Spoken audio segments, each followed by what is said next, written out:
Footballers make a lot of money, everyone knows, but how do they get paid?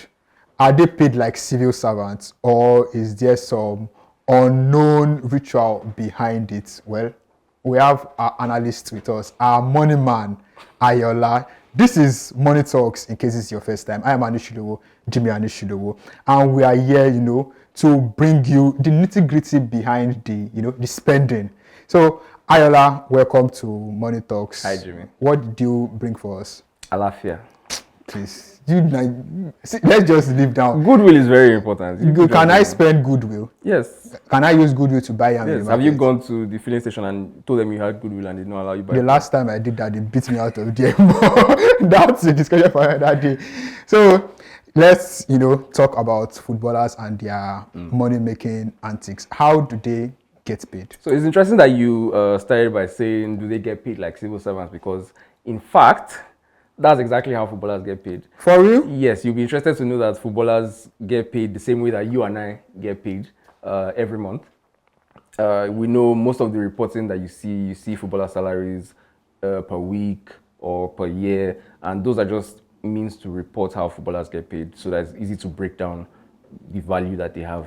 But in reality, most footballers get paid per month, like everyone else, because you can imagine processing those transactions every heavy transactions. So while some footballers actually do get paid weekly or bi-weekly, but the bulk of footballers would be getting paid per month.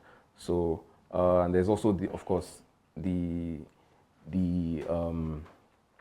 factor of things like gross pay and net pay, which also varies based on reporting. You see some, for example, English media would much rather report gross pay, which is the total pay package that the player is going to get, while other media might report net pay instead. So these are just some of the variations, and when you see the way things are reported, it's just how it is. It's not exactly how the footballers are getting paid. They are getting paid, like I said, per month, every month. At the end of the month, calculate your money, give it to you, just the way you get paid as well. No, I don't think, yes, it might be the same, but I don't think it's the same way I get paid that Mbappe gets paid if he gets paid. There's really no difference when you think about it. There is the difference. The difference has 000 behind it. But speaking about the gross and net that you mentioned, because... Sorry, before we move on, it's interesting that you mentioned Mbappe, because if you look at the issue that he's having with PSG at the moment, in which he's being owed some certain amount of money, wow, it would show you exactly how footballers get paid, because what they actually owe him, the dispute is over his last month at PSG. PSG believed that last month he was already a Real Madrid player because he had agreed the terms to become a Real Madrid player, while Mbappe, of course, had not signed the contract. So he believes, and of course the French courts also believe, that he was still a PSG player and he should be paid for that month, and that's why they are in dispute in court. So issue that we have here in Nigeria, they get their whole people's salary is this. Wow, that's interesting. Yeah, but the point I was even trying to make about the gross and net, because I mean, of course, we've seen the trending issue of Victor Osimhen. That he reportedly earns 250k gross or net. They are always, you hear one year, but 250k, and then there is issue that maybe it's gross or net, and English clubs are reportedly also not willing to pay that high for him. So can you give us some insights? So the real problem now is that some people believe that Victor Osimhen earns 12 million euros net per season, while some others have reported it as 12 million gross per season. Now, why that would be different for English clubs is because if he was to be paid 12 million euros net per season, that would be a very, very different discussion from being paid 12 million euros gross per season. Yeah. Because if you consider it as 250,000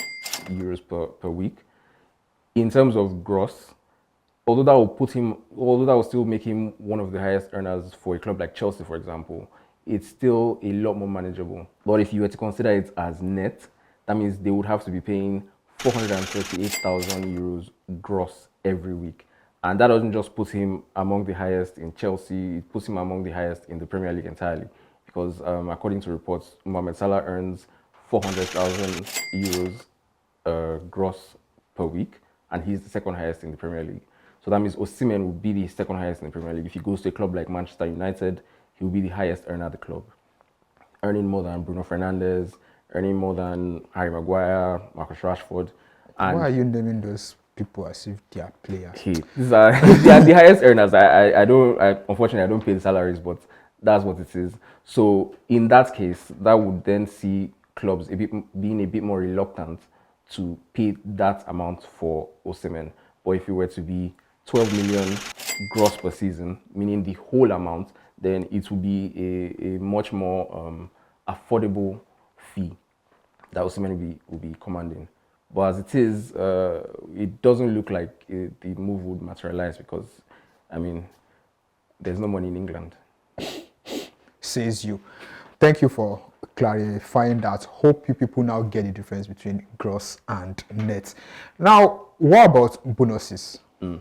So it depends on what the team or the players have agreed. Some players have some certain bonuses in their contract, and some of them are agreed as a team. Like if we win the Champions League, everyone is going to get this certain amount of money. If we win the Premier League, if we win La Liga title, while others are more individual, like goal achievement bonuses. We've seen Ballon d'Or nomination bonuses for someone like Anthony Martial, and things like that. So it really depends on how the player has agreed with the club and exactly what the bonus is for.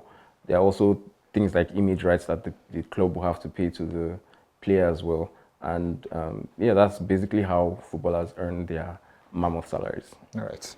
So now for this one, I want to put you on the spot. Do your best. Because you did not bring anything from me. I'm going to put you on the spot. Now, circling back to Victor Osimhen, the gross and the net, 250k and whatnot. Do you think that he should be, that he is worth getting paid that much, whether gross or net?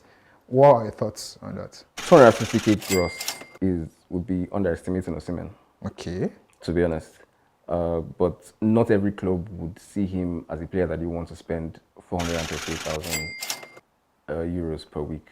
I'm not talking about clubs. I mean, that's how you have to look at it, because depending on the club, a club like Manchester United, who is desperately in need of a striker, even though they refuse to admit it, would be more. I think you are mixing Manchester United with Arsenal, but go on. I mean, Arsenal's top striker has 15 goals. Manchester United has what, 10, 9? So who really needs? And Arsenal striker has been injured, by the way. So who really needs a centre forward? Oh, so 15 goals now is... It's more than 10. It's more than 3 in the league. If you're scoring 3 goals in the league or 4 goals in the league, then your club needs a new striker. Hey, so football has really fallen, but they might be more inclined to pay that high for Victor Osimhen. Teams in Saudi Arabia would close their eyes and pay that for Osimhen. So at the end of the day, it depends on how much value the club thinks that Osimhen can bring to them. You did not answer my question. I'm asking you. I've answered your question. No, I'm asking you. Okay, let's say Osimhen were to go to Barcelona, and he was requesting that amount, that salary. Do you feel that is worth that is worth paying that amount for? That is worth getting paid that amount based on what we know about Victor Osimhen? I do believe he's worth paying that amount for, but at the end of the day, you still look and say, oh, there are other alternatives who are close or can give you what he can give you and would not be demanding that much. So it's all about economics. He can feel that he's worth that amount. I do feel he's worth that amount, but the reality of the economics is that clubs might not be willing to pay that much for him at this time. Well, if there's anything we've learned today, is that apart from being an analyst, Ayola is also a politician, because he refused to give a straight answer until he was backed into a corner.